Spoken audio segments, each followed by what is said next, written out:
Happy New Year, everyone. Welcome to our first new show in 2017. And while we aren't dwelling on resolutions, we'll talk a little bit about heart health and the choices we're making, and also how to make better choices with the checkbook. Tips for better money management are on the way, but first, throw on the gym clothes and throw out the cigarettes. We know a couple of the simple things we should be doing to live a healthier life. But how many of us are actually taking all of the advice of health experts to heart? According to a new study, very few indeed. CDC researchers surveyed nearly 400,000 Americans to find out how they're doing on 5 behaviors known to reduce the risk of dying early. They are not smoking, getting regular physical activity, not consuming excess alcohol, maintaining a healthy weight, and sleeping at least 7 hours a day. Turns out only 6% of Americans in this survey actually do all 5. The news is a little better for doing 4 of them. 1 in 4 of us can brag that that's the case. And some groups are more likely to put the advice into action. Women, for example, and those of Asian descent. So if you are among those doing all 5, pat yourself on the back. As for the rest of us, cutting our risk of early death can be a good motivator to improve.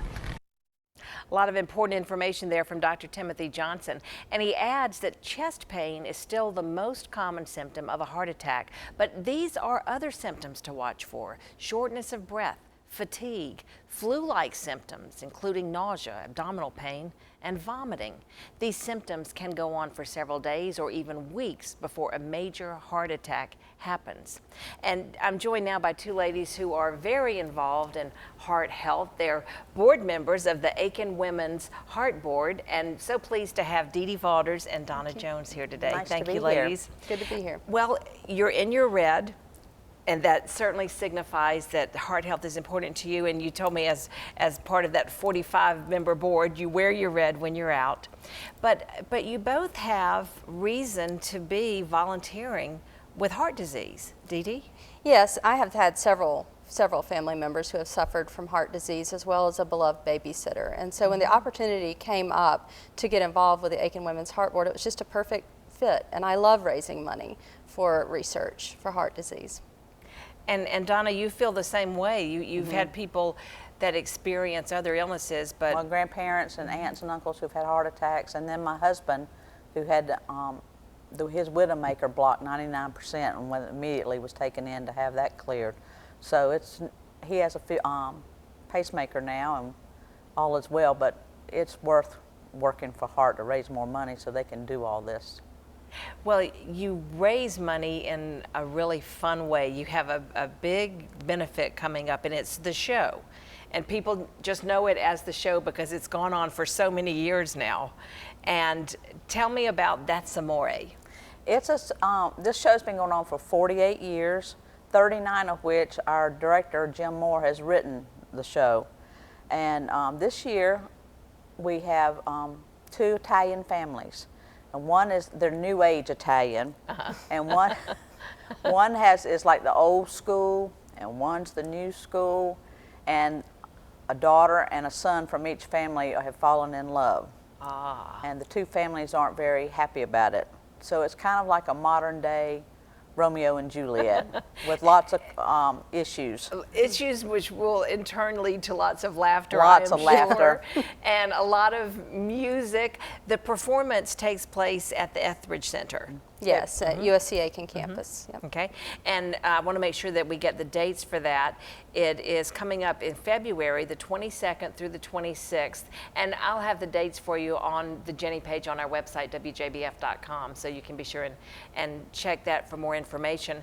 But this is an important fundraiser. You have sold out shows, so people need to go ahead and get their tickets.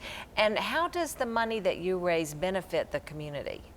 Well, all of the money goes back into the American Heart Association and into research. We give it all back. We don't keep any, at all for us. And everybody involved in the performance is a volunteer, Our right? cast of 24 are all volunteers. You'd see them around town any day of the week. They're bankers, they're lawyers, they're real estate agents, they're any moms. kind of profession. They're moms and dads, and they're not actors per se. But they've been doing this for so many years, and they're like one big family. So they do the same cast every year, and it's always exciting to get started on a new one. Well, and another thing that's a part of this is the tea that you have coming up on the 18th of January. Correct. To thank different people involved with it, right? Right. And there's some history involved with this tea. So the tea is always at a different home each year, and we are so thankful to the homeowners for allowing us to come in, because we will have between 300 and 400 people show up that day. Wow. To tour the home and to partake of a tea, a wonderful tea. And it's a thank you to the community for their support of the Heart Show and of the benefit. And so this year it's at Narrow Gate, which is located on Park Avenue, and it's a painted Victorian built in 1875. So we are thrilled to have that. In addition, we're going to have access to the Gaston livery, and it's one of only 3 brick liveries still in working existence in the United States.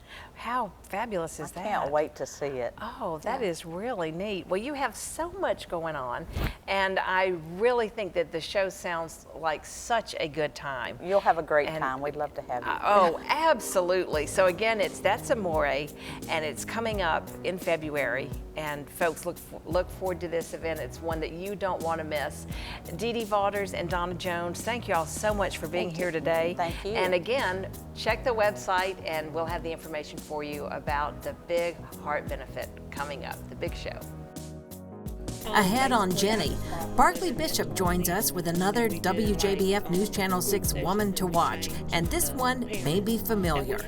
Anita Mills, better known as the General, and her campaign against bullying.